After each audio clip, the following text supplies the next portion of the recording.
Hey there, it's Beth, and today we are talking about Earth. And I have a weird kind of relationship, at least I feel it's kind of a weird relationship with Earth. Um, it's probably the element I have the least connection to in many ways. And the connection that I do have is mainly brought in through working with plants. I tend to be, if anything, if I don't ground regularly, and I do mean regularly, like every day, sometimes multiple times a day, I'm very ungrounded. I just go off into my little air world and woo,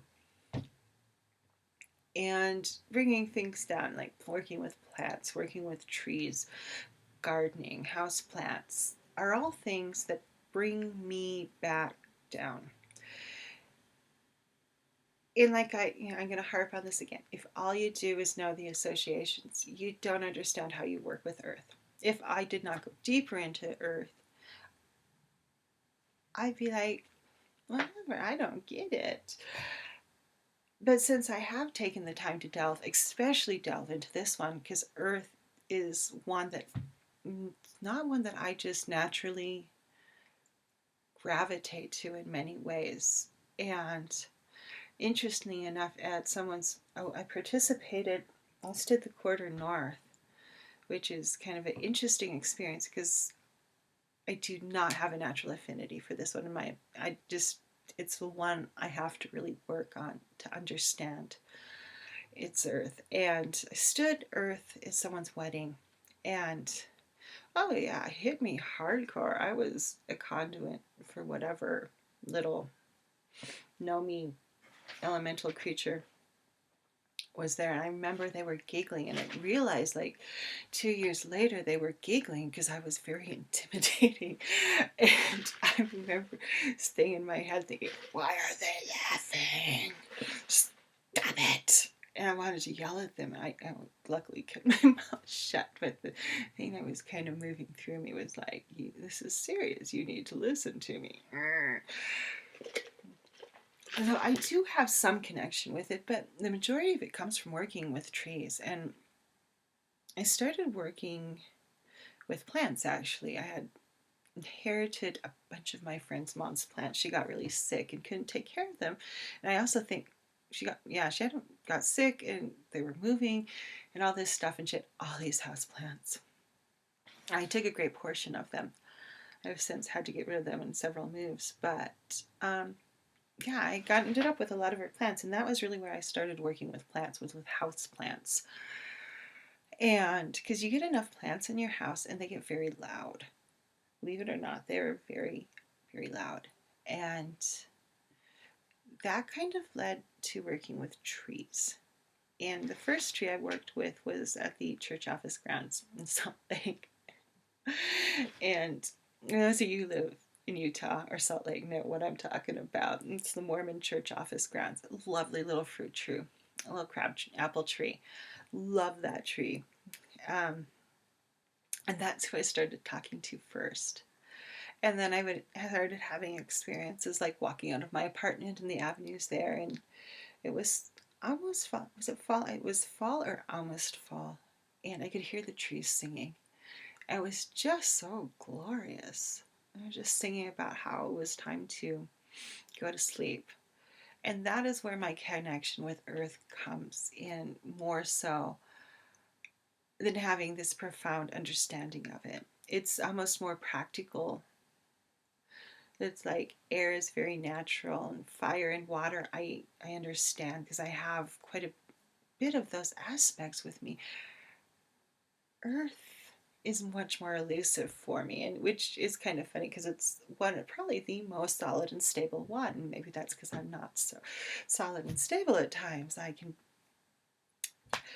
But I'm always working to keep that connection with it. And trees, just go put your hand on a tree sometime and just feel. Close your eyes and feel. If you're where I am right now in Smoky, Montana with the bears everywhere, you might not want to close your eyes. But yeah, be aware of your situation, obviously. If it's going to be dangerous to close your eyes, don't. Just put your hand, feel the sap rising, feel the energy and the life, and you can take it down into the roots. And I find they tend to be more pictorial than, say, verbal. I worked with 2 trees in depth right up the way from the house, and just once you get to know them too, and once you start talking to one tree because they're in the earth, they're all kind of interconnected with each other, and they all kind of talk to each other. And I think it's kind of the combo of the roots, and then yeah, no, I think it's mainly the roots more so than the conduits into the air. I also find that trees, especially certain trees like willow trees, aspen, tend to have a little bit more of an air aspect to them than, say, like oak trees or pine trees. They're more, it feels like the more flexible the tree, the more airy the aspect that you find within it. And then this is turning to be a treatise on tree work, more than earth. But that is where I really, it's through plants, it's through gardening, it's through working the earth that I create this connection with earth. And it's one of those things that by working with these things we can start to heal our planet and create stewardship, foster that stewardship in ourselves and other generations, because we need to take care of our trees, of the earth, of the soil, so we're not contaminating and polluting it. There are like lines you do have to walk sometimes, because I live in an area that has noxious weeds, and really once you get them, they're you can't get rid of them. All you can do is manage them. And part of management, for the most part, has to be some form of chemical warfare against them because they are so invasive. And I was whacking the other day. I was out there with big shears trying to whack thistle plants. And the thistle's like, big base is like that big around. They're monsters. And they hurt when you get poked, even through your garden gloves. But it's like, know what you're growing too is one thing. It's like, know your area and what actually lives there. It's like wildflower mixes. Hell to the no out here. They almost all have hound's tongue, which is a noxious weed. So know what you're planting in your area. There's certain, there's reasons why like some things are not allowed in your neighborhood, because they take over and they will eliminate what is in your area. So, that's part of stewardship, and stewardship is part of earth. And I think really that is where my working aspect with earth comes in, is stewardship of the land, of being a caretaker, of fostering the land and trying to do my best to help it thrive and know that I'm there and that I'm there to help it thrive. Do I have anything else to say? Yeah, no. So I just, earth is elusive for me. The others I have much more stronger one. Earth, still really working on the depths of it. I probably will all my life, just because it's not a natural for me.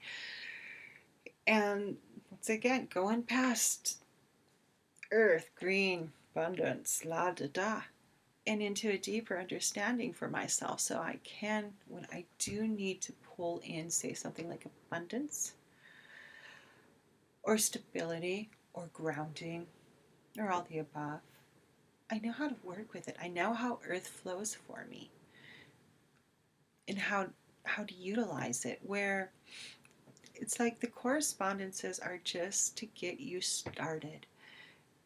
They're your jumping off point.